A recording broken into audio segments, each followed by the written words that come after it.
Start करते हैं 10th class geography chapter 2 part 3 से। What are the negative factors that cause such fearful depletion of the flora and fauna.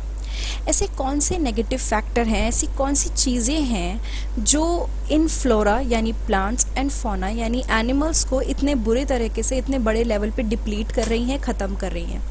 If you look around, you will be able to find out how we have transformed nature into a resource obtaining directly and indirectly from the forest and wildlife. Directly and indirectly from the forest and wildlife: wood, bark, leaves, rubber, medicine, dyes, food, fuel, fodder, manure. Basically, हम लोग nature से ये सारी चीज़ें ले रहे हैं, ठीक है। अगर देखें तो ये सारी चीज़ें हमें, ये तो सिर्फ छोटी सी कैटेगरी है, इतनी सारी चीज़ें हैं जो हम नेचर से ले रहे हैं and we are not recognising कि हम सिर्फ नीड के अकॉर्डिंग लें, ना कि ग्रीड के अकॉर्डिंग। ये लाइन मैं हमेशा बोलती हूँ बिकॉज नेचर के पास, ये गांधी जी ने बोला था कि नेचर के पास नीड को पूरा करने के लिए बहुत कुछ है, ज़रूरतों को पूरा करने के लिए बहुत कुछ है, बट ग्रीड को पूरा करने के लिए नहीं है। आगे बढ़ते हैं। So it is we our self who have depleted our forest and wildlife. हम लोगों ने खुद हमारे फॉरेस्ट और वाइल्ड लाइफ को बिल्कुल ख़त्म कर दिया है, बुरी तरह से डिप्लीट कर दिया है, ख़राब कर दिया है।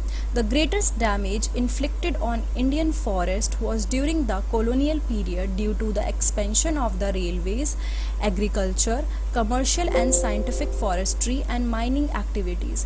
जो बहुत बड़ा डैमेज देखा गया कि हमारे फ्लोरा एंड फौना को इतना डैमेज हुआ, वो कॉलोनियल पीरियड में देखा गया था, जब रेलवेज एक्सपेंड हो रहे थे, एग्रीकल्चर बहुत एक्सपेंड हो रहा था, commercial and scientific forestry methods या माइनिंग एक्टिविटी जिसके थ्रू मिनरल निकाला जाता है, ऐसी एक्टिविटीज़ बहुत की जा रही थी, जिसकी वजह से फ्लोरा एंड फौना पे काफ़ी इम्पैक्ट पड़ा। Even after independence, agriculture expansion continues to be one of the major cause of depletion of forest resources। यानी कि इंडिपेंडेंस के बाद, चलो उन लोगों ने लूटा, ब्रिटिशर्स ने लूटा, अलग चीज़, लेकिन इंडिपेंडेंस के बाद भी ये जो एग्रीकल्चर एक्सपेंशन कंटिन्यूसली होता आया है, इसने क्या किया है, काफ़ी डिप्लीट किया है हमारे फॉरेस्ट रिसोर्सेज को। 1951 से 1980 के बीच की बात लेके चलते हैं। According to the forest survey of India, over इतना नंबर लिखा हुआ है, इतने kilometre, square kilometre of forest area was converted into agriculture land all over India. यानी कि इस बीच में ये जो सन लिखे हुए हैं, 1951 से 1980 के बीच में इतना बड़ा एरिया 26,200 स्क्वायर किलोमीटर, इसको फॉरेस्ट से हटा के एग्रीकल्चर लैंड बना दिया गया। आप सोचोगे एग्रीकल्चर भी तो हमारे फ़ायदे के लिए, बिल्कुल है, एग्रीकल्चर से हमारा फ़ायदा है because we are getting crops, but आप ये भी देखो ना कि फॉरेस्ट भी कितने ज़रूरी हैं। We are getting majority of the things from forest, there are many people who are dependent on forest। तो वो चीज़ कर दी गई कि फॉरेस्ट को बिल्कुल किसका बना दिया गया, एग्रीकल्चर लैंड बना दिया गया। Substantial part of the tribal belts, especially in the northeastern and central India, have been deforested or degraded by shifting cultivation, a type of slash and burn agriculture। slash and burn agriculture, इसको shifting cultivation या झुमंतु खेती कहते हैं, झूम cultivation बोलते हैं। करते क्या है, कोई फसल उगाते हैं, उसको बर्न करते हैं, उस एरिया को छोड़ देते हैं कुछ टाइम के लिए, पूरा प्रोसेस होता है, अभी डिटेल में नहीं जाते।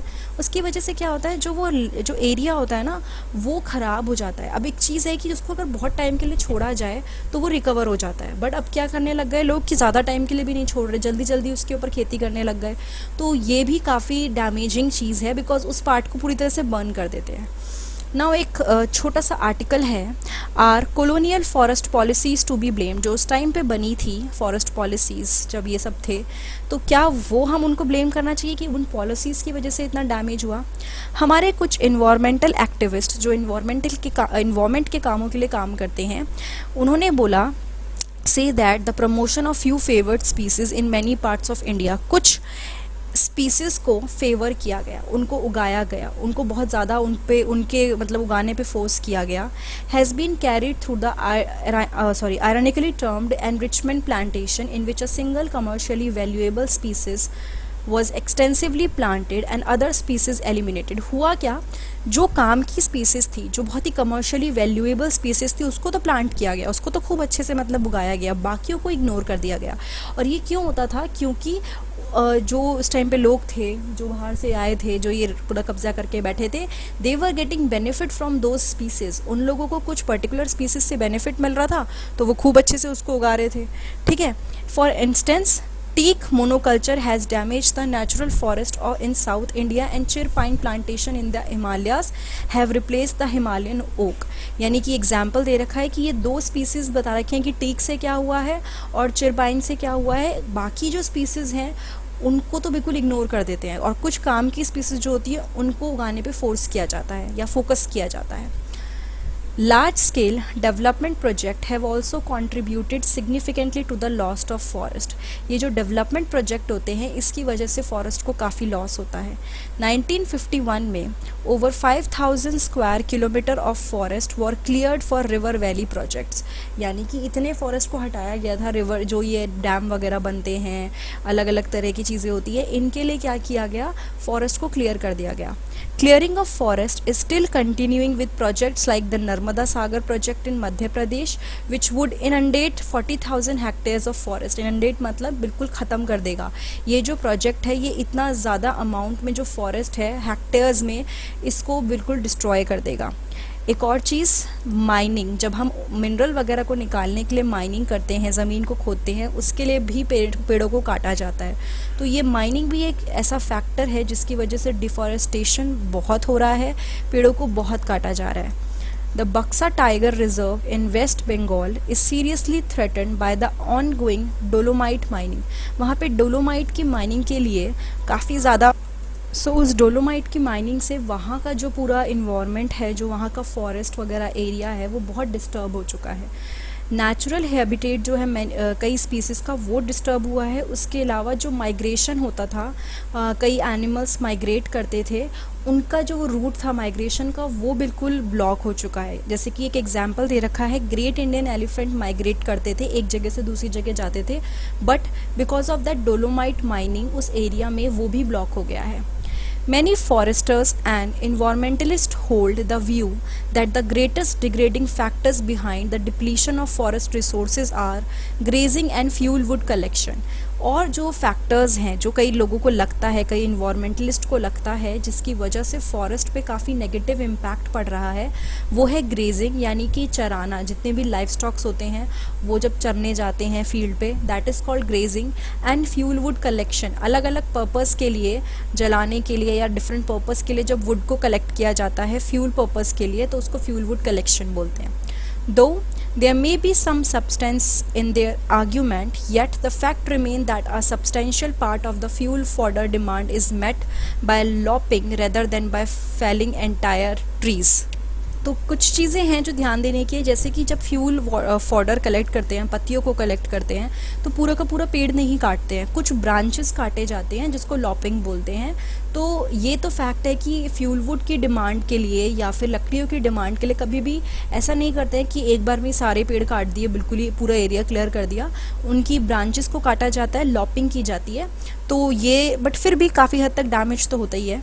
The forest ecosystems are repositories of some of the country's most valuable forest product, mineral and other resources that meet the demand of the rapidly expanding industrial urban economy। यानी कि जो ये फॉरेस्ट का ecosystem है वो क्या है, country के सबसे इम्पॉर्टेंट चीज़ें, सबसे वैल्यूएबल फॉरेस्ट प्रोडक्ट, उनको होल्ड किया हुआ है फॉरेस्ट इकोसिस्टम में। It's just not the materialistic thing, oxygen से लेके, सॉइल से लेके, वाटर साइकिल, ये सब चीज़ें भी मेंटेन करी हुई हैं फॉरेस्ट इकोसिस्टम में, ठीक है।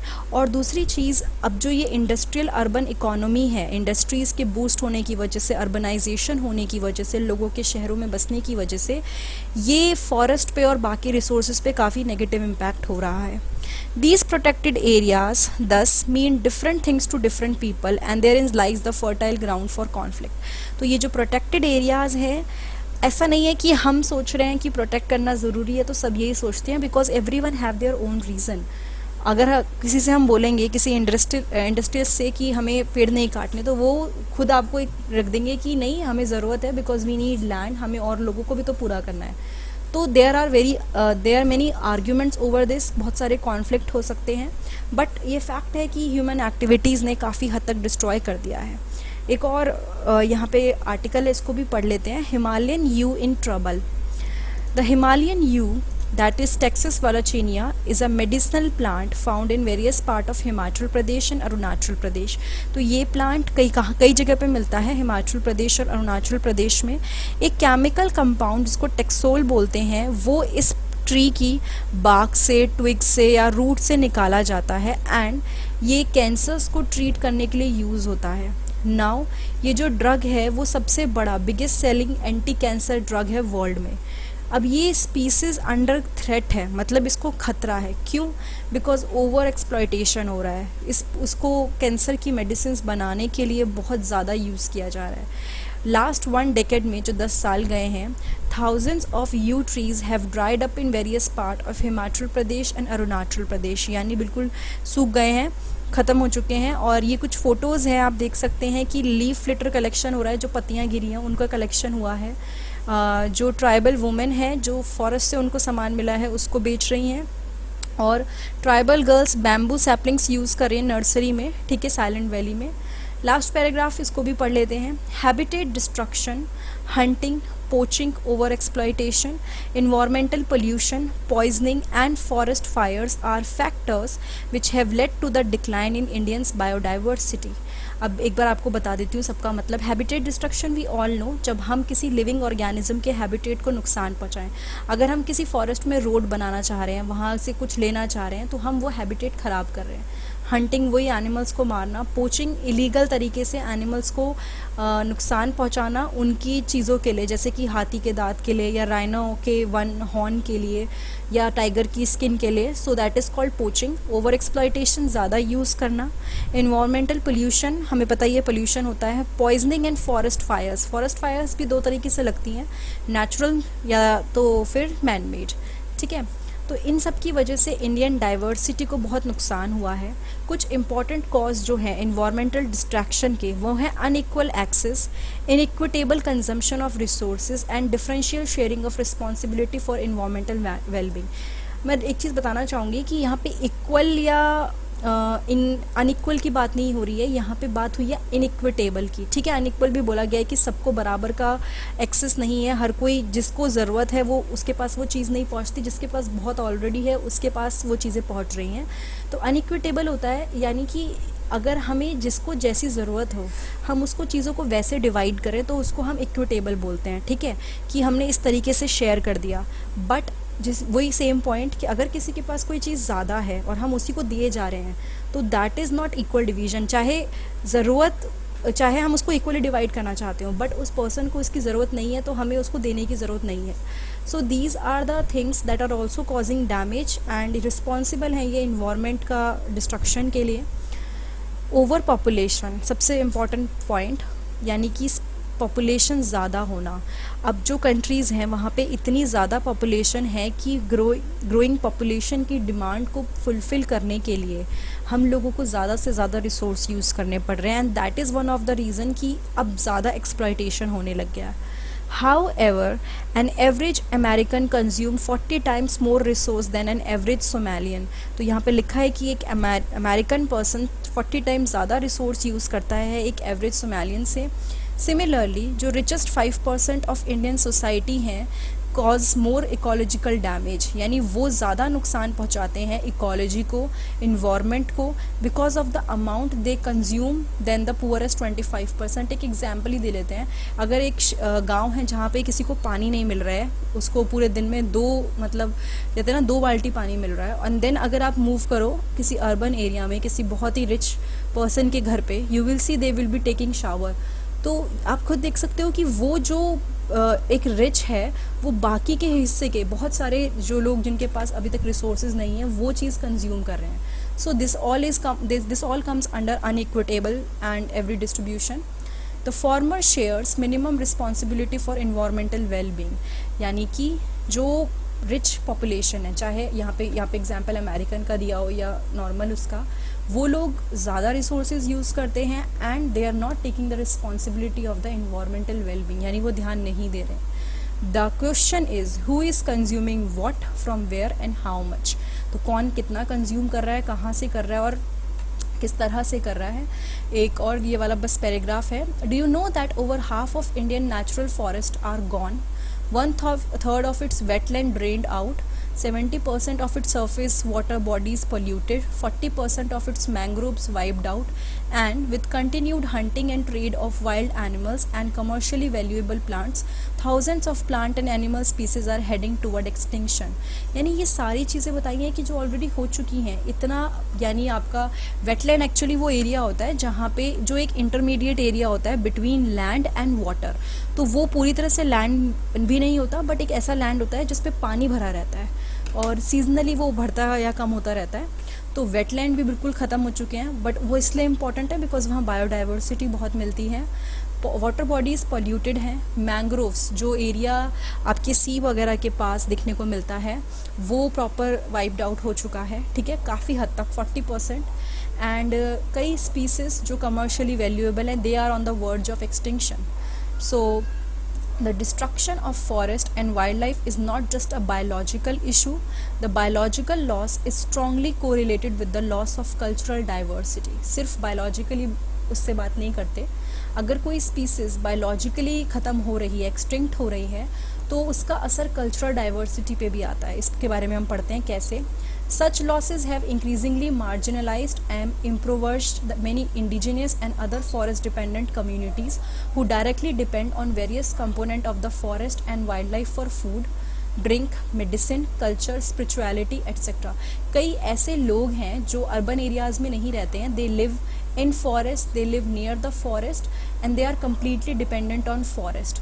तो जब हम फॉरेस्ट को डैमेज पहुंचाते हैं उनके लिए यही चीज़ें मेन है. तो उनके पास क्या बचता है? कुछ भी नहीं बचता. वो कम्युनिटीज़ बहुत बुरी तरह अफेक्ट होती हैं. Within the poor women are affected more than man. यानी कि अगर गरीबों में बात करें तो वुमेन बहुत ज़्यादा अफेक्टेड हैं.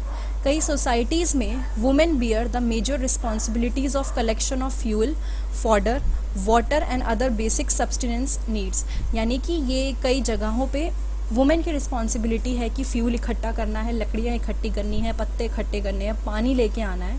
और जब ऐसे रिसोर्सेज उनके डिप्लीट हो जाते हैं, उनके लिए रिसोर्सेज नहीं बचते, तो ये जो ड्रजरी है वुमेन की, यानी जो उनको मेहनत करनी पड़ती है किसके लिए? पानी लेके जाने के लिए, पानी लेके आने के लिए, फ्यूल को कलेक्ट करने के लिए, वो बहुत बढ़ जाती है. Drudgery of women increases and sometimes they have to walk for more than 10 kilometers to collect these resources. तो उनको कुछ 10 किलोमीटर तक जाना पड़ता है इन resources को collect करने के लिए. This causes serious health problem for women and negligence of home and children because of the increased hour of work. इसकी वजह से क्या होता है? serious health problems होती हैं women को, क्योंकि सबसे बड़ी बात है एक तो उनका वर्किंग आवर बढ़ रहा है, प्लस ये जो चीज़ें हैं एक जगह से दूसरी जगह लेके आना, जिस पोस्चर में वो जाती हैं, बैक पे कैरी करती हैं, वो उनकी ओवरऑल बॉडी को इम्पैक्ट करता है. The indirect impact of degradation such as severe drought और deforestation induce flood etcetera also hits the poor the hardest. ये इनडायरेक्ट इम्पैक्ट क्यों बोले हैं? क्योंकि आपको एकदम विजिबल नहीं होंगे कि आपने पेड़ काटा तो एकदम ड्रॉट आ गई, या एकदम पेड़ काटा सूखा पड़ गया, या बाढ़ आ गई. ये लॉन्ग टर्म इफेक्ट्स हैं. आप किसी एरिया के पेड़ बिल्कुल ख़त्म कर दोगे, पहली बात तो वहाँ बारिश नहीं होती. ठीक है, अगर वहाँ पे ऑलरेडी बारिश नहीं होती तो बिल्कुल बंद हो जाएगी, सूखा पड़ेगा. दूसरी चीज़, अगर वो रेन वाला एरिया है तो ट्रीज़ नहीं बचेंगे कि वो वाटर को एब्जॉर्ब करें, ग्राउंड वाटर तक लेके जाएं. तो उसकी वजह से क्या होगा? वो पूरा एरिया फ्लड प्रोन हो जाएगा. तो ये चीज़ें भी किसको फेस करनी पड़ती हैं? पुअर लोगों को, या फिर जो वहाँ पे जिनके पास प्रॉपर घर नहीं है अर्बन एरियाज़ में, they face these problems. Poverty in these cases is a direct outcome of environmental destruction. तो यहाँ पे क्या हुआ? Environmental destruction plus poverty, this is all interlinked. Therefore forest and wild life दोनों की दोनों बहुत ज़रूरी हैं life, quality of life maintain करने के लिए और इन्वायरमेंट को मेंटेन करने के लिए. ठीक है, और हमें ज़रूरत है कि हम बहुत ही स्ट्रॉन्ग फॉरेस्ट और वाइल्ड लाइफ कंजर्वेशन स्ट्रैटेजी, इनको बचाने के लिए कुछ ऐसी स्ट्रैटेजी अपनाएं कि ओवरऑल प्रोटेक्शन हो सके. तो ये था पार्ट 3 जिसमें हम लोगों ने पढ़ा about the factors which are causing damage to the environment. तो अगर आपको ये वीडियो अच्छी लगी है तो प्लीज़ लाइक, कमेंट, सब्सक्राइब और शेयर करना मत भूलिएगा। आप नीचे बेल बटन आइकन भी दबा सकते हैं ताकि आपको नोटिफिकेशन मिल जाए। उसके अलावा आपको कमेंट बॉक्स में सारे पार्ट मिल जाएंगे। उन्हें डिस्क्रिप्शन बॉक्स में आप ज्योग्राफी प्लेलिस्ट का लिंक देख सकते हैं, या डायरेक्टली मेरे चैनल पे जाइए, वहाँ पे प्लेलिस्ट या होम पेज पे क्लास के अकॉर्डिंग मैंने सब्जेक्ट्स और वीडियोस अपलोड करी हुई हैं, आप उसको सेलेक्ट कर सकते हैं। Thank you so much.